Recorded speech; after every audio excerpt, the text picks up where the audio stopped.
Once upon a time, a hungry tigress, big with young, came upon a herd of goats, and at first sight she flung. In that jump, her cub was born. Remember, she was pregnant, I said, but when she fell back down to the ground, on the earth she lay dead. The cub lay next to his dead mother, crying and crying away. Not knowing where or who he was, alone and motherless he lay.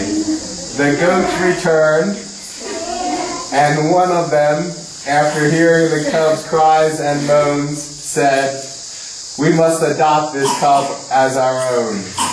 The goats nursed the cub with all their love, and over time his education was done. He ate grass and bleated just like any other one, not knowing he was really a tiger's son.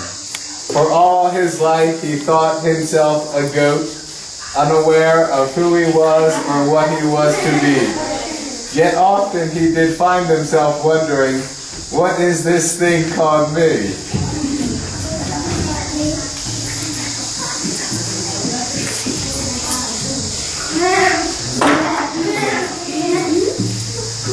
But then one fateful night, a hungry tigress attacked the herd, and she was astonished by the sight.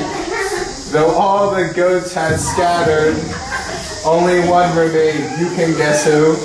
But now, feeling ashamed, he let out a bleat, unable to see what deep down he already knew. "What are you doing?" the tigress yelled. "Look at yourself. Look at your coat. Do you really think you are a goat?" But all the cub did was look up and make a bleating and return to his grass eating. The tigress could not stand to see a cub so confused about what he was to be. So now she grabbed him by the ear, yet the cub was still without fear. And she took him to a small pond and screamed, "Look, see who you really are. Am I not you and you not I? Look at yourself and tell me why. You graze and bleat like a goat or a sheep. Have you ever looked at who you are?" The cub just let out another bleat. So now the tigress grabbed him by his feet and took him to her den. There she said, "Have this to eat." And she gave him a piece of meat. At first it was rough, the meat was so tough, but as he chewed and chewed, he began to realize what he already knew. He was a tiger, strong and true. And inside he began to feel what some might call a mystic zeal, and in his blood a bursting sun.